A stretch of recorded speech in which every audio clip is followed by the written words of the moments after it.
Bonjour et bienvenue. Je suis ravie de vous retrouver pour cette nouvelle vidéo consacrée à devenir formateur indépendant et créer son activité de formation. Je sais que vous vous posez 1000 questions sur le sujet. Est-ce que je vais vraiment pouvoir en vivre? Je lis plein de trucs, mais par où je commence? Est-ce que je vais être légitime? Mon pote Tom m'a dit que c'était super compliqué et que franchement, je ferais mieux de rester salarié. C'est vrai? Alors petit 1, n'écoutez pas Tom. Petit 2, cette vidéo va vous plaire. Je vais tenter de répondre à tout ça simplement. On est d'accord, devenir formateur indépendant, ce n'est pas juste parler devant un PowerPoint pendant 7 heures. Déjà, parce que dit comme ça, ça fait rêver personne, c'est pas très sexy. Et surtout, parce que c'était pas ça le métier de formateur. C'est un vrai projet de vie, c'est un vrai projet d'entreprise. Allez, c'est parti. C'est quoi un formateur indépendant? Un formateur indépendant, c'est quelqu'un qui transmet son expertise, sans patron, sans lien de subordination. Vous organisez votre planning, vous facturez vos clients, vous êtes le capitaine du navire. Vous avez vos clients, vos contenus, votre organisation. Et donc, vous êtes responsable de tout. Et généralement, il y a deux façons de démarrer. La première, la sous-traitance pour des organismes de formation. Vous intervenez pour eux. Vous êtes payé à l'heure ou à la journée. Ce sont eux qui vendent, qui gèrent, qui s'occupent de la qualité, de la logistique. Et vous formez. Franchement, pour démarrer, c'est hyper confortable. C'est d'ailleurs comme ça que j'ai commencé. J'ai travaillé avec le Greta, avec l'ASFO, avec d'autres organismes de formation. Ça remplissait très bien mon agenda. Et quand on est seul, c'est un modèle qui est très rassurant et très efficace. La deuxième possibilité, la vente directe aux entreprises ou aux particuliers. Et là, vous sortez toutes les casquettes. Vous vendez, vous concevez, vous animez, vous gérez, vous êtes partout. C'est plus de liberté, clairement, mais c'est aussi plus de responsabilité. Pourquoi devenir formateur indépendant? Si vous êtes là, ce n'est pas un hasard. La première raison, c'est la liberté. Choisir ses missions, ses clients, son rythme. Et ça, après des années en salariat, ça n'a pas de prix. J'étais moi-même salariée, responsable de formation, et à un moment, j'ai eu envie de faire autrement. Pas juste exécuter, créer, tester, transmettre directement. La deuxième raison, c'est valoriser votre parcours. Tout ce que vous avez appris a de la valeur, vraiment. Et souvent, ce que vous trouvez normal, évident, c'est exactement ce que les autres cherchent à apprendre. La troisième raison, c'est le revenu. Oui, on peut bien gagner sa vie en formation, mais ça dépend de votre modèle. En sous-traitance, les tarifs sont naturellement plus bas, mais vous avez moins de pression, plus de stabilité. En direct, les tarifs sont plus élevés, mais vous gérez tout autour. Donc forcément, ça n'est absolument pas la même réalité. Alors quelles sont les étapes pour devenir formateur indépendant? Déjà, ça ne s'improvise pas. Si vous voulez une activité qui tient dans le temps, il faut structurer. Et avant même de parler de statut, de paperasse, la première étape, c'est de clarifier votre expertise. Quelles problématiques vous résolvez? Et là, je vais être un peu cash. Je fais du management, ça ne suffit pas. Je veux entendre, j'aide les managers du BTP à gérer leur équipe terrain. J'accompagne les indépendants à structurer leur offre de formation. Plus c'est clair, plus c'est compréhensible. Et plus c'est compréhensible, plus ça se vend. Ensuite, il faut construire votre pédagogie. Et ça, c'est souvent là que ça coince. Parce que être expert ne veut pas dire être bon formateur. Vous devez savoir ce que l'apprenant saura faire à la fin. Comment vous allez l'y amener. Comment vous allez mesurer sa progression. Sinon, vous faites une conférence et pas une formation. Et enfin, il faut créer votre activité.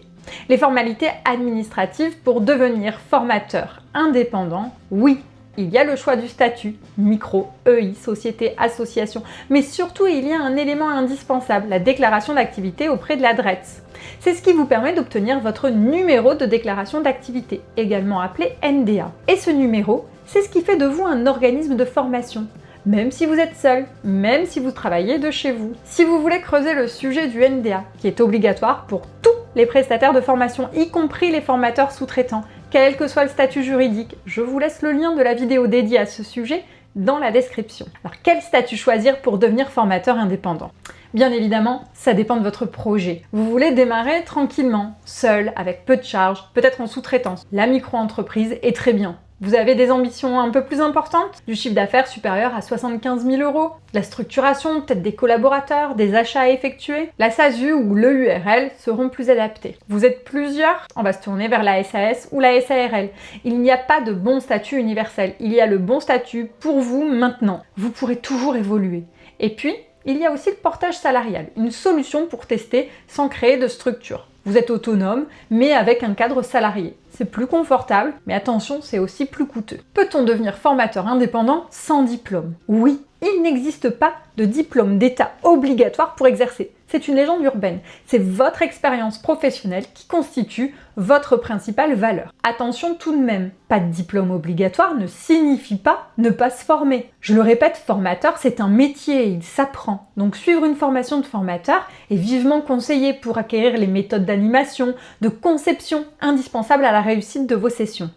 Il existe des formations plus ou moins longues, certifiantes ou diplômantes. L'important, c'est de choisir la formation qui vous correspond en fonction de votre avancement. Comment trouver ses premiers clients en tant que formateur indépendant? Alors là, on touche un vrai sujet. Parce que sans client, eh bien, pas de formation.